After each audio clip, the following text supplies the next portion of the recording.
አለይኩም ወራህመቱላሂ ወበረካቱ። ውድና የተከበራችሁ የቻናሌ ቤተሰቦች ኢንሻአላህ ዛሬ የነቢያትን ታሪክ እናያለን። የአባታችን እንደዚሁም ደግሞ የአደም አለይሂ ሰላምን ታሪክ እናያለን። አብራችሁኝ ይሁኑ።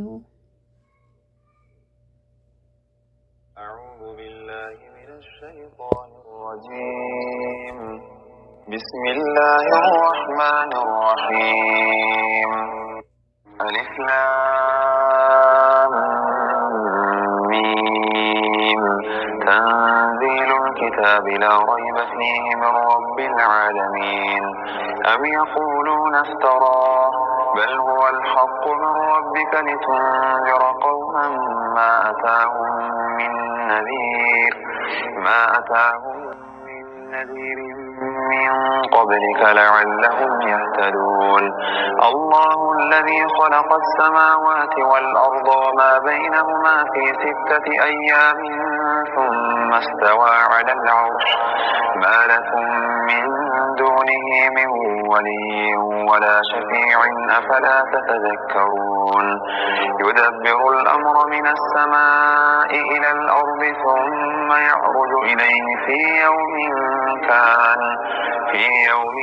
كان مقداره 1000 سنة مما تعدون ذلك عالم الغيب والشهادة العزيز الرحيم الذي أحسن كل شيء خلقه وبدأ خلق الإنسان من طين ثم جعل نسله من سلالة من ماء مهين ثم سواه ونفخ فيه من روحه وجعل لكم السمع والأبصار والأفئدة قليلا ما تشكرون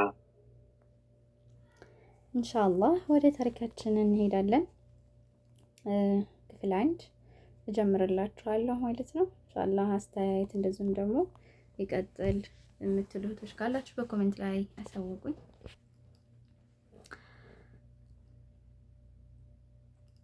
የነቢዩላህ አደም አለይሂ ሰላም ታሪክ ወይም የአባታችን አደም አለይሂ ሰላም ታሪክ ክፍል 1። አላህ ሱብሃነሁ ወተዓላ አደም አለይሂ ሰላምን ለመፍጠር በፈለገ ጊዜ ጅብሪልን ወደ መሬት ወርዶ አፈር ዘግኖ እንዳመጣ ላከው። ጅብሪልም ወደ መሬት ከወረደ በኋላ ከመሬት አፈር ሊዘግን ሲል መሬት እንዳትቀንሰኝ በአላህ እጠበቃለሁኝ አለችው። ጅብሪልም በአላህ እጠበቃለሁ ስትለው ምንም ሳይነካት ትቶ ተመለሰ። አላህም ዘንድ መጣና ጌታዬ ምድር ባንተ እጠበቃለሁኝ ስትለኝ ተመለስኩ አለው። ከዚያም አላህ ሚካኤልን ላከው። ሚካኤልም ትዕዛዙን ሊፈጽም ወደ ምድር ሲወርድ መሬትም እንዳትቀንሰኝ በአላህ እጠበቃለሁ አለችው። ሚካኤልም በአላህ እጠበቃለሁ ስትለው ምንም ሳይነካት ትቶ ተመለሰ። አላህም ዘንድ መጣና ጌታዬ ምድር ባንተ እጠበቃለሁ ስትለኝ ተመለስኩኝ አለው። በመጨረሻም አላህ ኢዝራኤልን ላከው። ኢዝራኤልም ተልእኮውን ሊፈጽም ምድር ላይ ወረደና አፈር ሊዘግን ሲል ምድር እንዳትቀንሰኝ በአላህ እጠበቃለሁ አለችው። ኢዝራኤልም እኔ ራሴ የአላህን ትዕዛዝ ሳልፈጽም ከመመለስ በአላህ እጠበቃለሁ ብሏት አፈር ከተለያየ ቦታ መዝገን ጀመረ። ከጥቁሩም ከነጩም ከቀዩም ዘገነ። ለዛ ነው የሰው ልጆች መልክም የተለያየው። ከዚያም አፈሩን ይዞ አላህ ዘንድ ሲቀርብ አላህም መሬት ምን እያለችህ ነው አፈሩን ይዘህ የመጣኸው? በአላህ እጠበቃለሁ እንዳትቀንሰኝ ስትል እኔም በአላህ እጠበቃለሁኝ የአላህን ትዕዛዝ ከመፈጸም ብዬ ይዤ መጣሁ። እንደዛ እያለችህ አፈሩን አንተ እንዳመጣህ ሁላ ነፍሶቻቸውንም እንድታወጣ አንተን ወክዬሃለሁ አለው። ከዚያም ከምድር የመጣው አፈር ረጥቦ ጭቃ ሲሆን ጊዜ አላህ ለመላእክቱ እኔ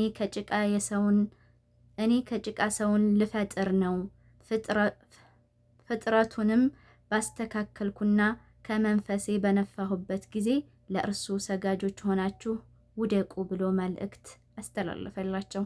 ከዚያም አላህም ኢብሊስ እንዳይኩራራ አደምን በእጁ ፈጠረው። ከዚያም ለ40 ዓመት ያህል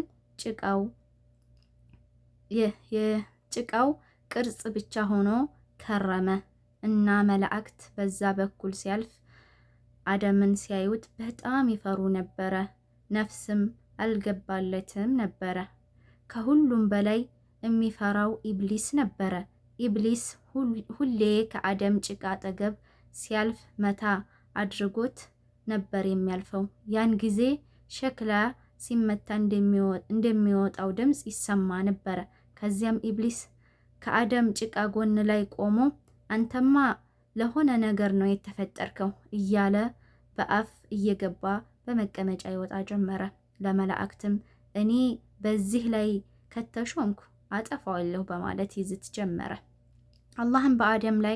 አላህም በአደም ገላ ላይ ነፍስ መንፋት በፈለገ ጊዜ መላእክትን ልክ ሩሁን ነፍሱን እንደነፋሁበት ሰጋጆች ሆናችሁ አጎብድዱ ብሎ አዘዛቸው። መላእክትም ዝግጁ ሆነው በመጠባበቅ ሲጀምሩ አላህ በአደም ሩህን ነፍስን በነፋበት መንፋት ሲጀምር ገና ነፍሱ በአደም ጭንቅላት በኩል ስትገባ አደም አስነጠሰው። መላእክትም አልሐምዱሊላህ በል አሉት። አደምም አልሐምዱሊላህ ሲል አላህ ደግሞ ጌታ ይማርህ ብሎ መለሰለት። ከዚያም ነፍሱ አይኑ ጋር ስትደርስ የጀነት ውስጥ ፍራፍሬዎችን ተመለከተ። አንገቱ ላይ ስትደርስ ደግሞ ፍራፍሬዎችን መብላት አሰኘውና ገና ነፍሱ እግሩ ላይ ሳትደርስ ሄዶ ለመብላት ተጣደፈ። ነፍሱ መላ ሰውነቱ ላይ ስትሰራጭ ከመላእክት ሁሉ ቀድሞ ሱጁድ ያደረገለት ኢስራፊል ነበረ። ከዚያም አላህ አደም ሂድ እነዛን ሰላም በላቸውና ምን ብለው እንደሚመልሱልህ አዳምጥ ብሎ ላከው። ሄዶ ሰላም ሲላቸው መላእክትም ወአለይኩም ሰላም ወረሕመቱላሂ ወበረካቱሁ ብለው መለሱለት። አላህ ለአደም አደም ሆይ ካሁን በኋላ ይህ ያንተና የዝርዮችህ ሰላምታ ሆኖ ይዘልቃል አለው። አደምም ጌታዬ ዝርዮቼ እነማን ናቸው ብሎ ጠየቀው። አላህም ከሁለቱ እጆች ምረጥ አለው። አደምም ቀኝህን መርጫለሁ፣ ሁለቱም እጆች ቀኝ ናቸው ብሎ ሲል አላህም እጁን ከፈተለት ለአደም እስከ ቅያማ ድረስ ያሉ ልጆችን ሁሉ ተመለከተ። ከዚያም መሃል አንድ ብርሃናማ ሰው ተመለከተና የአላህ ይህ ማን ነው ሲል ጠየቀ። አላህም እሱ ልጅህ ዳውድ ነው ብሎ መለሰለት። አደምም ጌታዬ ለዚህ ልጅ እድሜውን ስንት ነው ያደረክለት ብሎ ሲጠይቅ አላህም 60 ነው አለው።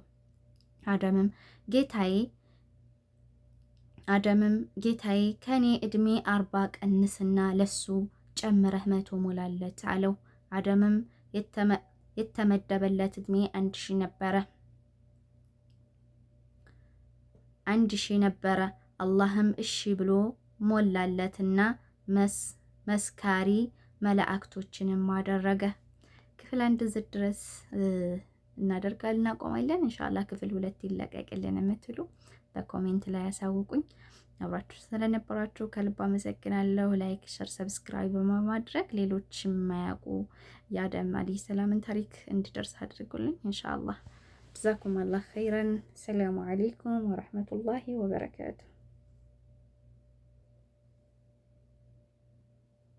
وقالوا أإذا ضللنا في الأرض أإنا لفي خلق جديد بل هم بلقاء ربهم كافرون قل يتوفاكم ملك الموت الذي وكل بكم ثم إلى ربكم ترجعون ولو ترى إذ المجرمون ناكسوا رؤوسهم عند ربهم ربنا أبصرنا وسمعنا فارجعنا نعمل صالحا إنا موقنون ولو شئنا لآتينا كل نفس هداها ولكن